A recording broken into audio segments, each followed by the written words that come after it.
तो अच्छा, अब जब हमने ये डिस्कस किया तो अब नेक्स्ट ये चीज़ है कि इतनी हाइप क्यों है इस चीज़ की? मतलब हर कोई ऐसा क्यों बोल रहा है? तो दोस्तों इस हाइप के पीछे ना जनरली बिग टेक कंपनीज़ हैं। बिग टेक कंपनीज़ की लॉबिंग है बेसिकली।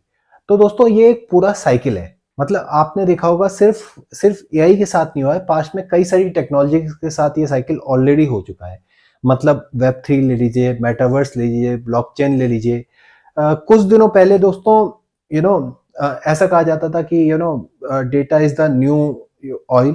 और जिसने बिग डेटा और डेटा साइंस में कोई इम्प्लीमेंटेशन नहीं किया तो बेसिकली वो लैग कर रहा है, मतलब फ्यूचर में वो कंपनी ग्रो नहीं कर पाएगी। और कुछ ही दिनों पहले ये बात होती थी, माइक्रो सर्विस के बिना अगर आप कोई यू नो कोई भी प्रोजेक्ट करते हैं तो आप मतलब प्रिमिटिव या लेगेसी प्रोजेक्ट कर रहे हैं।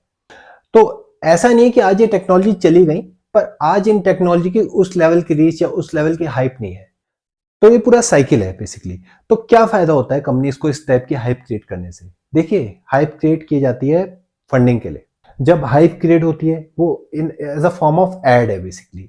उसे देखकर कई क्लाइंट पीओसी करवाते हैं, कई कई क्लाइंट एक्चुअल इम्प्लीमेंटेशन भी करवा देते हैं। तो उस कंपनी के बेसिकली बिग टेक कंपनी या कंपनी से रिलेटेड वेंडर्स के कंसल्टेंट हायर होते हैं। ठीक है, कई लोग इसका सर्टिफिकेशन करते हैं, कई डेवलपर सर्टिफिकेशन करते हैं। पूरा एक इकोसिस्टम बनाया जाता है ताकि कंपनी की सेल हो सके। और दोस्तों इससे बड़ी चीज ये है ना, ये एक तरह की रॉटन इकोनॉमिक्स है, क्रोनी कैपिटलिज्म है ये बेसिकली। तो ये पूरा एक साइकिल है। ये कंपनी जनरली ग्रो नहीं करना चाहती, ये हमेशा बूम करते रहना चाहती है। इनके लिए जस्ट फायदा कोई बहुत छोटी सी चीज है। इनको हमेशा हर समय बूम करते रहना है, मतलब ये हमेशा पीछे पड़ी रहती है नेक्स्ट बिग थिंग के लिए। पहले किसी भी अपकमिंग टेक्नोलॉजी को नेक्स्ट बिग थिंग बताया जाता है। ठीक है, लिंक्डइन, ट्विटर और बाकी सारे सोशल मीडिया प्लेटफॉर्म पे इनका प्रमोशन किया जाता है भर भर के। ठीक है, कोई भी एप्लीकेशन इनसे रिलेटेड आता है तो उसका खूब एक तरह का खूब उसे हाइप दिया जाता है बेसिकली, उसे प्रमोट किया जाता है। Everyone wants to be part of this new big thing. Developers techies Developers and technical persons who are working in this technology are regarded as cool. Whole ecosystem is created. तो एक तरह से client को indirectly force किया जाता है to पे for the implementation which is most probably useless for him.